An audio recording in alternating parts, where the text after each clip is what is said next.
Mesdames, Messieurs et chers abonnés de ma page, bien le bonsoir.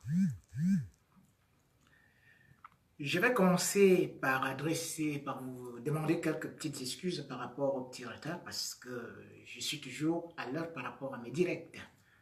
Mais quelques bouchons ont empêché d'arriver ici un peu tôt. Aujourd'hui, c'est un jour spécial au Cameroun. Beaucoup dansent, d'autres pleurent. Le pays est divisé parce que le Cameroun, plus que jamais, est à la croisée de chemin. Aujourd'hui, Paul Biya a prêté mandat pour son serment pour son 7e mandat. Donc, le minimum, il fera 43 ans au pouvoir, donc va battre le record de Omar Bongo, qui est mort après avoir dirigé le Gabon pendant 41 ans. Le Cameroun, plus que jamais, est donc devenu un royaume. Et dans le royaume du Cameroun, j'ai quand même constaté une chose pendant cette prestation de serment, c'est que contrairement à la notoriété internationale que le Cameroun avait, à savoir que certains dirigeants africains venaient, eh bien, je n'ai pas vu l'Union africaine adresser quoi que ce soit, même une motion de félicitations à M. Biya, et pourtant, au Cameroun, on danse que Macron lui a adressé des félicitations. L'élection qui s'est tenue au Cameroun, pour la première fois de l'histoire, n'avait aucun observateur international. C'est-à-dire, pas d'Union africaine, pas des États-Unis, pas de représentants de l'Asie, personne. Ce qui signifie que le Cameroun, plus que jamais, fait partie de son monde à part.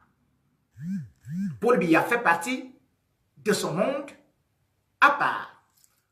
Paul Biya a mis notre pays dans un monde à part. Il faut donc savoir qu'aujourd'hui, le Cameroun est un pays qui, sur le plan international, a perdu sa crédibilité alors qu'à l'époque, conscient que nous étions membres fondateurs de ce qu'on appelait l'OUA, l'Organisation de l'Union africaine, qui est devenue l'Union africaine, le Cameroun a toujours été respecté au sein de l'Afrique même, et généralement, les dirigeants africains, dignes de ce nom, les dirigeants du monde, ont souvent apporté un certain crédit, accordé un certain crédit, voulais-je dire, au Cameroun. Aujourd'hui, cette élection et ces serments qui n'ont été supervisés par personne, en dehors des faux observateurs de Transparency International, montrent clairement que personne au monde ne fait plus confiance à Paul Biya. Et en plus, il faut se dire que Maurice Kamto continue à revendiquer sa victoire. Il a demandé le recomptage. Et il y a une histoire de 32 PV qui se sont envolés et qui sont égarés dans des labyrinthes obscurs du Conseil constitutionnel. Qu'importe, M. Biya, son armée, c'est la force. Malheureusement, comme le disait Rousseau, Jean-Jacques, la justice, la force sans la justice est tyrannique. M. Paul Biya, grâce à sa force, en barricadant les routes, en assignant les opposants à résidence, en décrétant un férié, a donc eu à se proclamer chef de l'État, puisque tous ceux qui étaient là ont été nommés par lui. Oui. C'est un triste jour pour la démocratie camerounaise. C'est un triste jour de voir les images d'un pays soi-disant démocratique où quelqu'un prétend avoir été élu à 71%, qui est complètement militarisé. Impossible de sortir à Yaoundé, ou à Bafoussam, ou à Douala.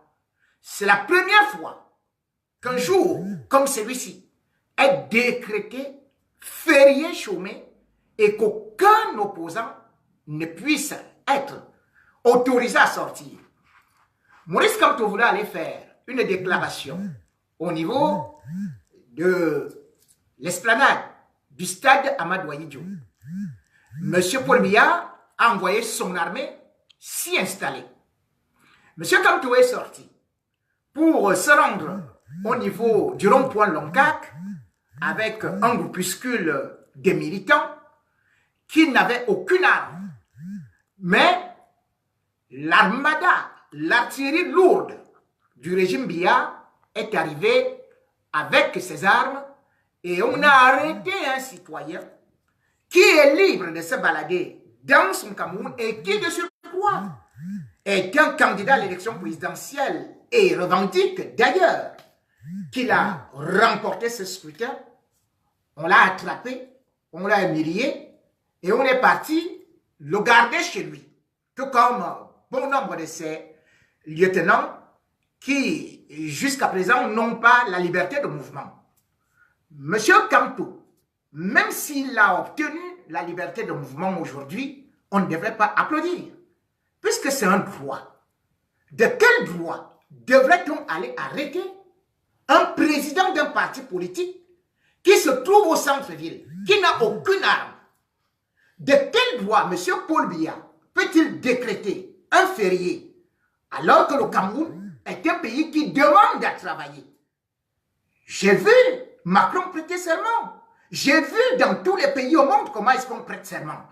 On n'a jamais décrété férié puisque ça se passe à l'hémicycle. Et autre chose, dans ce serment, j'ai quand même constaté que M. Paul Biya nous vantait qu'il a créé ce qu'il appelait le Sénat. Mais sauf que, à la prestation de serment, ce n'était plus le président du Sénat, la haute chambre, mais c'était plutôt le président de l'Assemblée nationale. Où est donc passé le président du Sénat du Cameroun depuis très longtemps? Ça montre donc aujourd'hui l'image de ceux qui nous dirigent.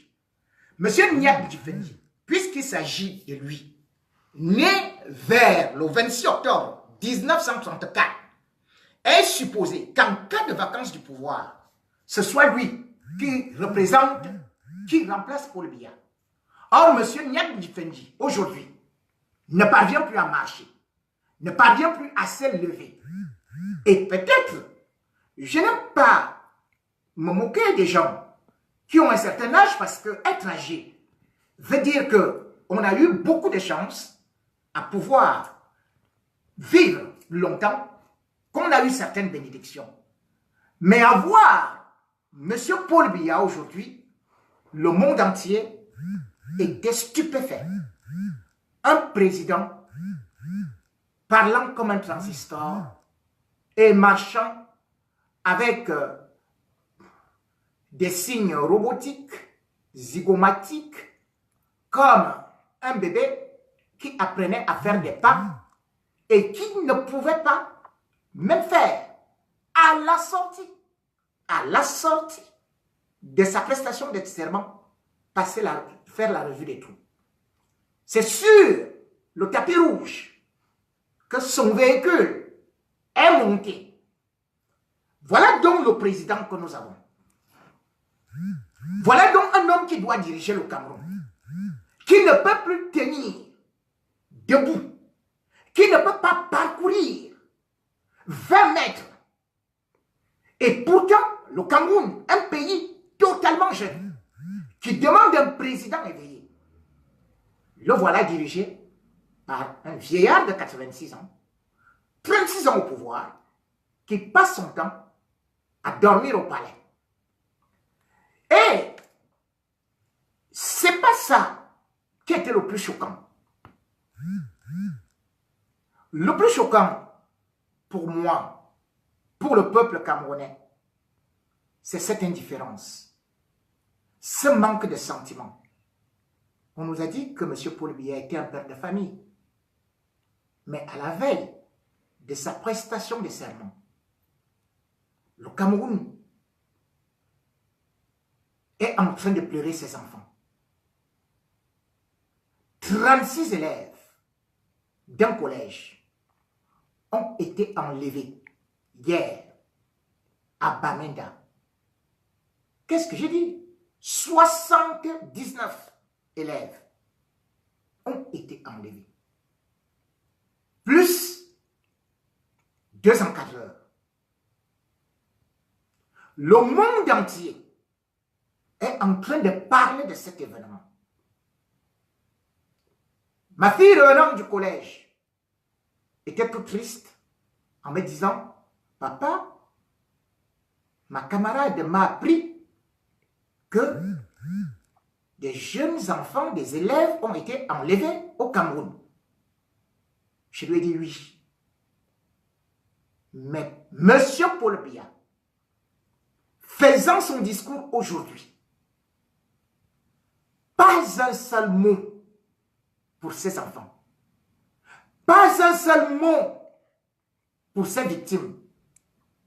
Pas un seul mot pour ses familles qui attendent un mot de réconfort ou alors un engagement d'un chef de l'État. Dans quel pays a-t-on vu qu'on enlève des enfants et un chef d'État ne dit rien, n'intervient pas, n'adresse même pas un mot et de surcroît il prête serment en se tapant la poitrine? Ces enfants, que vont-ils devenir? Qui a enlevé ces enfants? Il n'y a pas très longtemps, le ministre de l'administration territoriale était en train de nous faire un disque pour nous mettre ça dans les tympans, en jurant que le Cameroun, au niveau des 2 régions, et concernant les écoles, était totalement sécurisé. Cette école se trouvait au cœur de Bamenda, chef-lieu de région. Cette école est surveillée par l'armée camerounaise. Comment se peut-il qu'on puisse venir dans une école enlever 79 enfants sans que l'armée camerounaise ne se rende compte? Comment se peut-il que Bamenda, qui est totalement aujourd'hui encerclé, bunkerisé, qu'on puisse dire que 79 élèves plus leurs encadreurs ont été enlevés sans que personne ne se rende compte? Et on nous dit que ce sont les Ambazoniens. Curieusement, les Ambazoniens qu'on nous présente ne se déplacent qu'en moto. Pour transporter 79 élèves, il faut des cars. Qui a donc donné les cars à ces Ambazoniens? Tous les militaires camerounais si sophistiqués, si vantés, étaient-ils endormis? Avaient-ils pris des somnifères? Avaient-ils pris congé?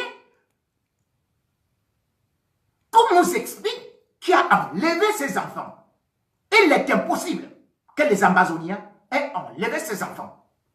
Et le pire, c'est que lorsqu'on essaie de regarder la vidéo des soi-disant kidnappeurs, qui fait 6 minutes, je l'ai regardé, écoutez, réécoutez. Il faut être un déluré, il faut être un écervelé, il faut être un homme du Néandertal pour croire que cette vidéo est authentique, que c'était des Ambazoniens, puisque celui qui se fait passer pour le kidnappeur a le même accent que moi. C'est-à-dire quelqu'un qui est issu d'une région, soit du centre, soit du sud. Nous connaissons nos accents. Et un kidnappeur qui dit, he was... Attendez, l'anglais, son anglais est déjà épileptique. son anglais qu'il est en train de se prendre, lui, comme un chef kidnappeur des Ambazoniens, ne peut pas représenter les Ambazoniens qui savent au moins s'exprimer en français, en anglais. Cet enlèvement qui a eu lieu à la veille de la prestation de serment de M. Paul Biya sent un coup monté. Et d'ailleurs, les Ambazoniens, par leur porte-parole, Ivo Tankou, ont clairement nié cet enlèvement, puisqu'ils revendiquent souvent les enlèvements. Ils ont revendiqué les enlèvements des préfets, les enlèvements de tels, les enlèvements de tels. Pourquoi le régime camerounais se comporte comme un État voyou? La réalité est là. Puisque aujourd'hui, le nom du kidnappeur a été donné à un certain Veng. Pourquoi est-ce que Rostam Veng, dont on a donné le nom, et qui est donc Kolfoulou, pourquoi jusqu'à présent le gouvernement ne communique pas dessus pour nous donner des informations, pour essayer au moins d'apaiser les cœurs, pour infirmer ou confirmer? Où est la vérité dans ce kidnapping? En réalité, le régime camerounais, après l'assassinat du pasteur missionnaire américain, a voulu détourner l'opinion. Parce qu'ils ont également dit que c'est les Ambazoniens qui ont tué ce pasteur. Or, aujourd'hui, Washington dit que ce n'est pas possible. Washington a d'abord voulu masquer que c'était des tirs croisés, mais aujourd'hui, les sénateurs américains disent que c'est bel et bien l'armée camerounaise qui a tiré sur le sénateur. Voilà donc comment notre pays, sur le plan international, est en train d'être aujourd'hui traité comme un État barbare, un État voyou, où on tue. Rappelez-vous que c'est ce régime qui a nié que ce n'était pas l'armée camerounaise qui avait fusillé deux femmes dont l'une portait un bébé au dos. Ils nous ont dit que c'était au Mali. Il a fallu les images satellites, il a fallu les actions des ONG, il a fallu l'intervention de l'ONU pour qu'ils viennent à reconnaître que c'était l'armée camerounaise. Et même jusque-là, ils ont fait semblant d'arrêter certains individus. Où sont-ils? Ils n'ont jamais été jugés. Ils se trouvent dans quelle prison? Personne n'en sait. Parce que pour Biya et son régime, il faut absolument tuer, terroriser les anglophones.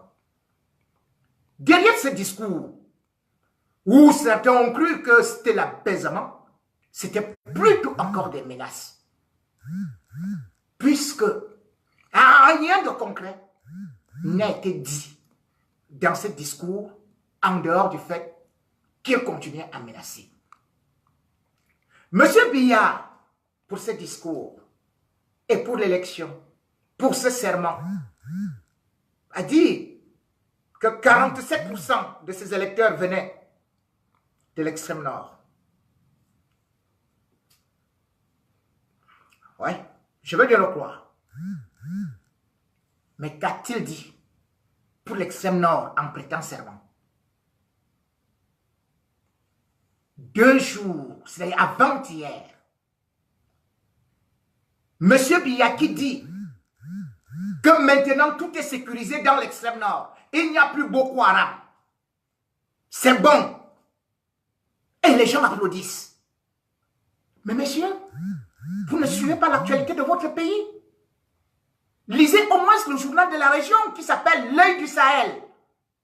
L'Œil du Sahel, avant-hier, disait que 4 personnes ont été égorgées à l'extrême nord. Et avant cela, à la veille, 2 jours avant, c'était 2 autres enfants qui avaient été tués. Les gens sont dépiécés comme de la viande par Boko Haram. Lorsque M. Biya dit que c'est stabilisé, le jour où la Cour constitutionnelle était en train de le déclarer vainqueur de l'élection présidentielle, était-il au courant qu'on avait enlevé à l'extrême nord, là où il a gagné, qu'on avait enlevé 8 femmes, un bébé et 2 enfants, le jour où il était proclamé président par la Cour constitutionnelle? Pas un mot. Depuis le 1er octobre jusqu'aujourd'hui, rien que Boko Haram a tué 35 personnes à l'extrême nord. Mais aujourd'hui, en prêtant serment, M. Biya a dit tout va bien. C'était des moutons qu'on était en train de tuer. Ce n'étaient pas des humains. Tout va bien.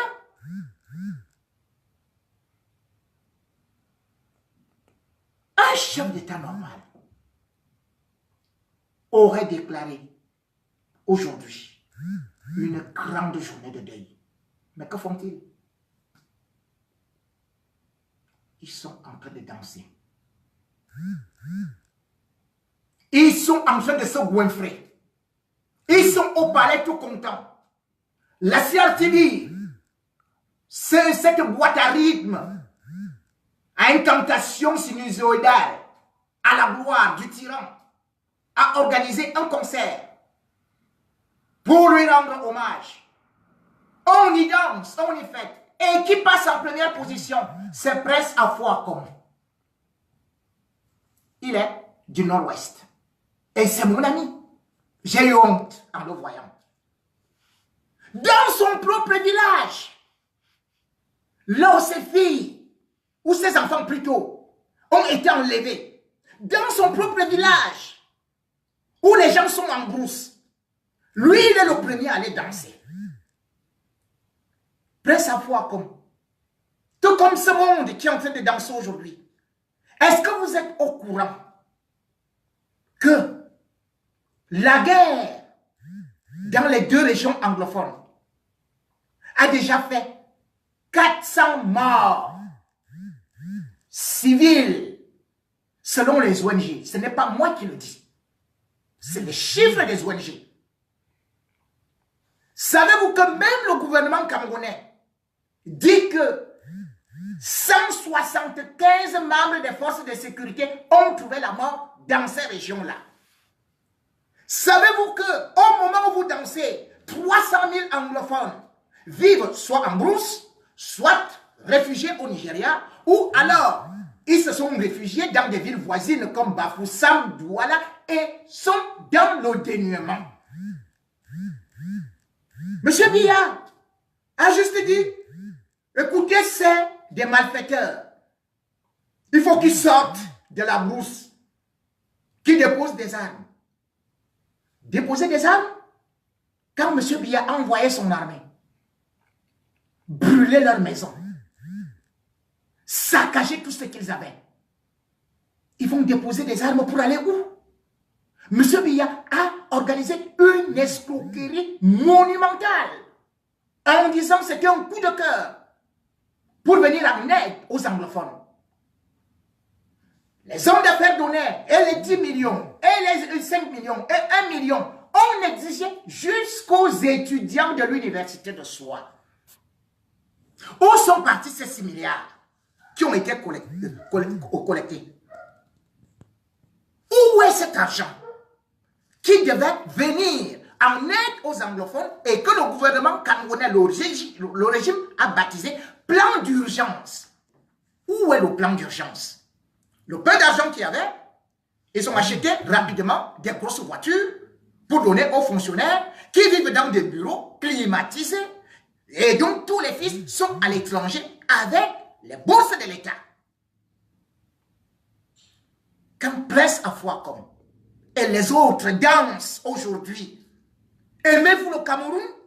Monsieur Biya, êtes-vous au courant que vous dirigez un pays où actuellement, c'est-à-dire que rien qu'au mois d'octobre, c'est-à-dire qu'au 28 octobre, à l'extrême nord, 49 personnes sont mortes de choléra. Le choléra, mais c'est une maladie qui n'existerait plus, qui n'existe même plus.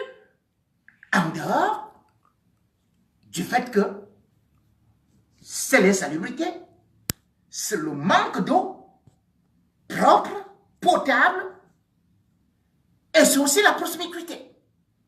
Donc, retour en arrière dans votre pays. Les gens viennent de mourir de choléra. Ils sont encore en train de mourir de choléra. Et vous voilà en train de manger des gros gigots d'agneau, de boire du bon champagne, de prendre les plus grands vins Bordeaux, de vous filmer, de narguer le peuple. Et vous, peuple, voilà donc la raison. Voilà donc, vous n'avez des yeux que pour pleurer. Vous qui avez dit et qui acceptez être des sardinards, vous avez vu, ils sont assis au trône, ils vont au palais, vous autres, vous faites des batailles dans des quartiers. Il ne faut pas que Biya parte, il ne faut pas, non, c'est un régime qui nous va bien.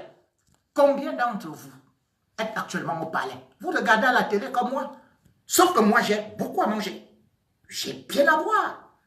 Mais vous, beaucoup d'entre vous, quand je parle, c'est vous qui m'insultez. Vous m'insultez à travers des commentaires. Heureusement que je suis comme le canard. On y verse de l'eau, puis ça coule. Plus vous m'insultez, plus je continue à parler. Parce que pour moi, je sais très bien que je défends votre cause. Je ne suis pas votre ennemi. Ce n'est pas moi qui vole l'argent du Cameroun. Je n'ai jamais travaillé dans l'administration camerounaise. Ce n'est pas moi qui provoque les accidents de la route. Ce n'est pas moi qui vous mets au chômage. Ce n'est pas moi qui vous empêche d'avoir des concours. Ce n'est pas moi qui vous envoie mourir dans l'armée. Ce n'est pas moi qui vous fait manquer d'eau. Ce n'est pas moi qui vous fait manquer d'électricité. Regardez à la télé et vous verrez les gens qui vous font souffrir. C'est aujourd'hui. Filmez-les et vous saurez que c'est un conglomérat. C'est un groupuscule qui vous pousse à la guerre contre ceux qui veulent vous libérer, contre ceux qui vous disent la vérité, qui vous pousse au tribalisme, qui vous pousse à soutenir un vieillard qui a déjà garanti des milliards pour ses enfants ad vitam aeternam. Et vous, vous avez vu, vos mamans, vos parents, ils étaient en bordure de rue, en train d'applaudir le cortège. Ils n'avaient que des pannes. Dansant pour le billard, shoga, toujours shoga. C'est tout. Des clowns. Se soucie-t-elle de votre avenir? Se soucie-t-elle lorsqu'elles sont à la maison et qu'elles n'ont pas à manger? Qu'elles voient que le riz, c'est impossible de l'acheter. Quand elles vous voient que vous n'avez pas le travail. Depuis 36 ans, où va le Cameroun? Vous avez vu? C'est une bande de vieillards. Où sont les jeunes? Là-bas. Dites-moi combien de jeunes sont au palais. Regardez la télé. Vous les jeunes qui êtes sur les benskins, vous les pauvres qui vous bataillez, qui bagarrez pour maintenir Paul Biya en mode combattant. Vous avez donc vu la réalité. C'est que vous êtes exclus. Vous êtes des esclaves. Vous n'entrerez jamais au palais. Vous êtes là pour servir ce monde-là. Vous ne servez à rien d'autre que ça, du bétail électoral. Parce qu'on a enlevé quelque chose dans la matrice, dans le ciboulot, et qu'aujourd'hui on vous actionne comme exactement Paul Biya qui marche comme un robot. Vous également, vous marchez comme des robots. Piloté par un régime manipulateur. Regardez. Comment est-ce possible quand je vois mon pays dépassé par tout cela comme railleur? Hier, tous les Camerounais étaient en train de critiquer Ouattara. Tous les Camerounais disaient non, il travaille uniquement pour la France. Je peux l'admettre. Mais regardez ce que Ouattara a fait en quelque temps, depuis qu'il est arrivé seulement au pouvoir. Je vous cite. 1050 centres de santé ont été créés par Ouattara. 75 centres hospitaliers ont été créés par Ouattara. 5 CHU ont été créés par Ouattara. Plusieurs autoroutes ont été créées par Ouattara. Et mieux pour la santé, il a créé ce qu'on appelle en France la CMU, la complémentaire pour la santé. Les Ivoiriens ne payent que 1000 francs CFA et ils bénéficient de la couverture. Paul Biya, 36 ans. La seule chose qu'il sait faire avec ses ministres, c'est venir se soigner en Europe. Voilà ce qu'il a fait. Il a fait. Quand je vous vois tous les jours, on me dit, ah, nous sommes dans l'obscurité. Mais, à peine arrivé, Ouattara a créé 2 centrales thermiques, 2 ceci, etc. Mais c'est énorme. Malgré tout, les Ivoiriens disent qu'il doit partir. Macky Sall est arrivé. Il va bientôt partir. Même s'il gagne un 2e mandat, ce sera tout. Il n'aura autre que 2 mandats. Mais regardez ce que Macky Sall a fait en 5 ans. 5 ans. Qu'est-ce que Macky Sall a fait? Il a, première des choses, dissous le Sénat. Paul Biya, lui, il a créé le Sénat. Le Sénat sert à quoi? Macky Sall a créé le Sénat pour faire 8 milliards d'économies. De ces 8 milliards d'économies, il a investi ça pour lutter contre les inondations des pauvres. Et comme ça, les pauvres qui subissaient les inondations ont pu être sauvés. Pour dire qu'est-ce que lui a fait? Il a pris 100 milliards à la Banque mondiale en disant qu'il venait lutter contre les inondations à Douala. Il a donné ça au ministre en charge et tous les autres. Ils se sont partagés 100 milliards à Douala. En 2015, ça a été débloqué. Mais à Douala, tout le monde vit sous l'eau. Macky Sall, après avoir fait ça, il a créé parce qu'il y avait beaucoup de coupures d'électricité. Qu'est-ce que Macky Sall a créé? La plus grande centrale voltaïque d'Afrique de l'Ouest, avec 79 000 panneaux. L'électricité, le coût de l'électricité pour les pauvres a été réduit de 40%. Vous, l'électricité monte tous les jours. ASONEL coupe. Et quand ça revient, et même quand vous n'avez pas d'électricité, on vient avec la facture. On vient, on porte le compteur, on part avec. Macky Sall, non seulement a eu à venir aussi avec autre chose, c'est-à-dire que il a créé, aujourd'hui, au Sénégal, quand vous arrivez, il y a des autoroutes, mais il a conçu le palais des sports qui dépasse celui du Cameroun, alors que Biya a passé combien de temps pour avoir ce palais des sports? Biya en 2011, qu'est-ce qu'il vous disait, vous Camerounais? Il vous a dit qu'il y aura tramway, le tramway. Vous ne connaissez même pas ce qu'on appelle le tramway. Cameroun Tribune a mis ça, une belle photo, à la une, que voilà les grandes réalisations. Quelle réalisation concrète Biya a eu à faire lorsqu'il vous a menti en 2011? Rien. Voilà Macky Sall. Lui, il vient avec quoi? Le train à grande vitesse, le TGV, le TR. Lui, il a fini. Ça lui a commencé les constructions. Ouattara, lui, il vient avec le métro. Vous ne connaissez même pas ce qu'on appelle le métro. Ceux qui n'ont pas voyagé, ils voient ça à la télé. Mais voilà les chefs d'État qui viennent d'arriver. Ce qu'ils font pour leur pays. Et vous allez me dire, nous avons choisi Paul Biya parce qu'il est extraordinairement compétent. Alors que même au Burkina, là où on a chassé comparé, à peine un chef d'État arrive. Mais Il a créé la plus grande centrale électrique de l'Afrique de l'Ouest. Ne pas confondre centrale voltaïque, que je viens de dire, et centrale électrique. Et celle-là, elle a 129 000 panneaux solaires. Vous vous rendez compte? Au Burkina.